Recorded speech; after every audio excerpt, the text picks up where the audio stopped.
Kicked off today outside Washington with a revived Republican Party that now controls both houses of Congress and the White House. President Trump will address the annual Conference of Conservatives tomorrow. His Vice President, Mike Pence, will fire up the crowd tonight. Earlier, some of the president's top aides took the stage, including Kellyanne Conway, Betsy DeVos, Reince Priebus, and Steve Bannon. It's very rare to hear from Mr. Bannon, but we heard a lot from him today. Here was the president's chief strategist tearing into the media for their coverage of President Trump. Look at, the opposition party and how they portrayed the campaign, how they portrayed the transition, and now they're portraying the administration. It's always wrong. If you remember, the campaign was the most chaotic, by the media's description, most chaotic, most disorganized, most unprofessional, had no earthly idea what they were doing, and then you saw them all crying and weeping that night. They were dead wrong on the chaos of the campaign, and just like they were dead wrong in the chaos of the transition, they are absolutely dead wrong about what's going on today. They're corporatist, globalist media that are adamantly opposed to an economic nationalist agenda like Donald Trump has. He's going to continue to press his agenda.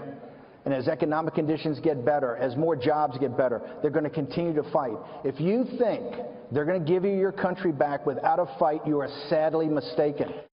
And let's listen to just one more soundbite from Mr. Bannon, because I think it leads us into a nice discussion about what he wants them to be held accountable for. If you want to see the Trump agenda, we have very wide and sometimes divergent opinions, but I think the center core of what we believe, that we're a nation with an economy, not an economy just in some global marketplace with open borders, but we are a nation with a culture and a reason for being. And I think that's what unites us. We're at the top of the first inning of this, and it's going to take just as much fight, just as much focus, and just as much determination. Hold us accountable to what we promised. Hold us accountable for delivering on what we promised. Greg, CPAC has often been the place in the last several years where Ron Paul, from a libertarian perspective, could rile up the crowd. And there are changes. You started to see them last year during the primary. And this year you have President Trump, who's there. Everyone seems to be all in. It's weird. I don't feel like you need CPAC this year. It's like having a birthday cake after Christmas. You know what I mean? Because remember how CPAC was always... You're always there to complain about what happened. Like the fact that it's Obama again. It's Obama, and like we lost again. We lost again. Now it's like you got divorced and you remarried and everything's great. So you don't have to talk about Obama. What do you talk about now? I enjoyed them up there. It was like the political version with Reince and Bannon. It was like a political version of a buddy cop movie. It was like Reince was Billy Rosewood for Beverly Hills Cop, and Bannon was Axel Foley. Or maybe Reince was Danny Glover, and Bannon was Mel Gibson in Lethal Weapon. Either way, like one was a good cop, one was a bad cop. Like Reince was the guy that smooths things over, and Bannon tells you how it is. Yeah. I thought it was pretty interesting. Or Crockett and Tubbs. Crockett and Tubbs. That's where I was going. That's what I was thinking there. That was nice. Wait, which one's Crockett? I think Crockett was getting in a little bit of trouble, right? So we'll give him Bannon now. We'll let Tubbs be Reince Priebus. Couple of very, very interesting things came out of that. Number one, Bannon came straight out right in the very beginning and said, we will be grinding it through the agenda. So anyone who thought it wasn't going to be this way, look, you got a heads up. And then he said something important. He said, first of all, he clarified that Donald Trump is the one who's calling all the shots on this. They're putting together the strategy, but it's Donald Trump making the calls. But he said, you know what our strategy was going to be. You knew what our agenda was going to be. All you had to do is go to the rallies, to the speeches during the campaign, and all Donald Trump right now is doing is methodically grinding out the promises that he made on the campaign trail, and that's why you see so much mirror of what he was talking about happening now, and you've heard it 100 times. Well, he said he was going to do it, and he's doing it. There shouldn't be any surprise. And the second thing, he outlined, Bannon, 3 priorities, 3 pillars of the strategy going forward. The economic nationalism that he talked about right there, national sovereignty, and this one, deconstruction of an administrative state. And I think that is so, so important, because that's what Donald Trump wanted. Remember the outsider? Well, the insiders of the administrative state, and what they are doing, methodically deconstructing the administrative state, and I think he was speaking to every one of his voters right there, and they liked it. And part of that, I think, is the rolling back of the regulations, and that the market is actually responding to that, Kimberly. So today, today and tomorrow, they have this platform where they get to go out and say, okay, we've been there a month. you're going to see a lot of activity in March. They have a full agenda. And if you bear with me, I'm going to play this soundbite that I meant to play. This is where he talks about what they should be held accountable for. If you want to see the Trump agenda, it's very simple. It was all in the speeches. He went around to these rallies, but those speeches had tremendous amount of content. All he's doing right now is he's laid out an agenda with those speeches, with the promises he made, and our job every day is just to execute on that, is to simply get a path to how those get executed. And he's maniacally focused on that. You've seen the executive orders, the Supreme Court, the way he's gone through the Supreme Court, and by the way, the other 102 judges that we're eventually going to pick. It's just a methodical, and that's what the mainstream media won't report. So that's what he's trying to say, is that the media has been focusing on some process and on some of the fights, but that behind the scenes, this is why I think the Democrats are making a mistake and not playing ball, that the policy is being rolled out and they're not at the table to discuss it. Yeah, and I thought that he was a very persuasive advocate in terms of the message of the president, very consistent with what they were campaigning on this whole time and what drove them into the Oval Office and swept past Hillary Clinton.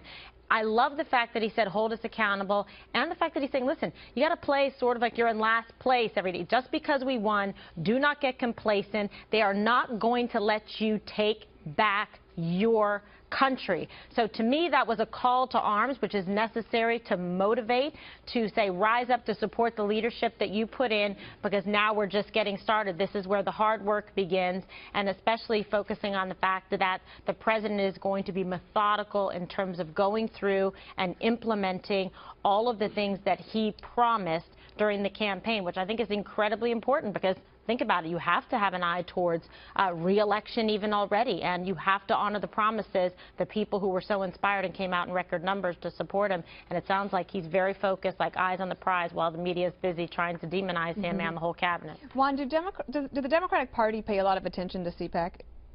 Not historically. I mean, But historically, it's a gathering of people who are on the conservative side, and it's sort of a rally or a boot camp, especially for young people, and all the radio talk show hosts show up, so it's a little bit of a trade show.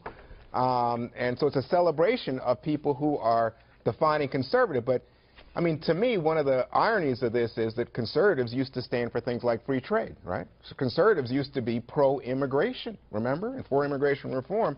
And against big government and big government spending. But you can't have that discussion at CPAC this year, off the books, because this is the Trump CPAC. I think somebody said it should be TPAC. It was Kellyanne Conway. Yeah, Kellyanne said, you know, this should be Trump PAC. That's all it is. TPAC. I have all of TPAC's work. It's amazing. Tupac. Yeah. Oh, sorry. I thought you were Ice-T. That's what, yeah, you're Ice Trump. But anyway, I think what you got here is a situation today of a celebration. So you get, not only do you get Bannon sitting next to Reince Priebus and pretending that everything is just kumbaya, when we know that it's not kumbaya inside there, but then you have the sense that he's going after the press. Bannon particularly picking up on what is now Opposition sort of party. just a worn theme of going after the press.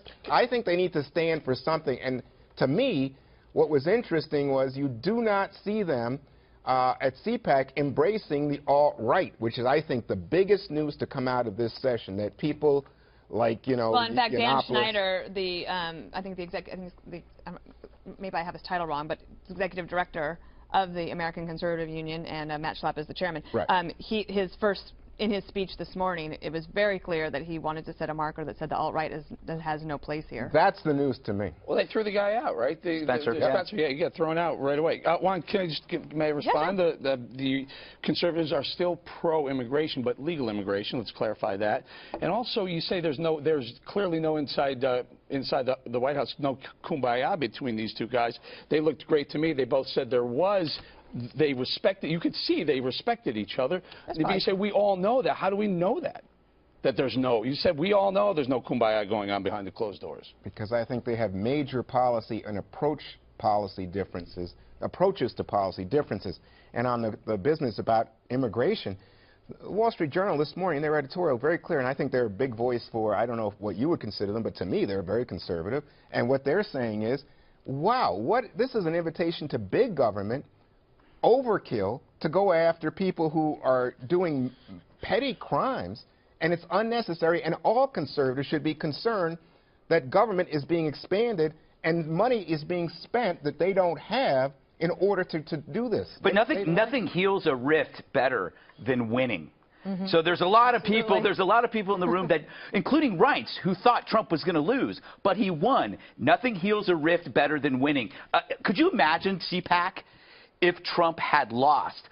It would have been an orgy of murderous cannibalism. It would have been the Red Wedding in Ralph Lauren. You know, it would have been Game of Thrones and khakis. Well, I remember in 2013, it was that. Yeah. Remember when Obama won the second term? Yeah. That was all about the autopsy and the second. And by the way, who did the autopsy? Reince Priebus. Yes. And it was Rinse about and repeat, as you say. It was about minority outreach. It was about being better understanding with minorities, especially immigrants, in a Hispanic community, in order to build the Republican brand. But I think what Kimberly was saying is smart in terms of, like, this is a place where you can actually talk to the grassroots. These are the people that will show up and that they'll be able to be supportive, and this sets up nicely for President Trump's first joint session of Congress speech, which is going to take place on Tuesday. Oh, boy. So we will have primetime coverage. Will we? And everyone will want to watch it. I don't think we're going to cover it at all. I don't think so. Is this now the new Republican Party, though? I mean, that's the big question. And you're right. It's all the CPAC has always been a quasi-conservative / libertarian party, right? Well, I mean, it is interesting to me. I mean, this is where Ron Paul he was shown for years. Like this was his place. And ran. Well, he always won the straw poll, but it was because his followers were so hardcore and young. And I think that they're energized, right? So, like as you say, winning makes everyone look better. So has that faction of the Libertarian Party moved over to what Juan calls a new Trump type of Well, Reince actually said that. If you see his quote, it said it was Donald Trump that was able to bring this party and this movement together, and Steve and I know that, and we live it every day. Our job is to get the agenda of President Trump. It's not about the individual agendas of those two strategists and top advisors. It's about the president and the movement and making sure that they check the box. I read something today that I thought really captured it. It said, you know, it used to be that it was the Pat Buchanan populist wing that would get about 1/3 of the vote. And they, you know, especially the young people, all the Paul supporters, they would show up at CPAC. But now, gee whiz, they run the whole dance. I mean, it's their party, baby. Well, I mean, and also, I think you go back to the idea that it is a big tent. So there's some things that conservatives from, like, the Reagan era will be like, I like that, and I can't really deal with that. But overall, I can be happy and supportive if you are somebody from that old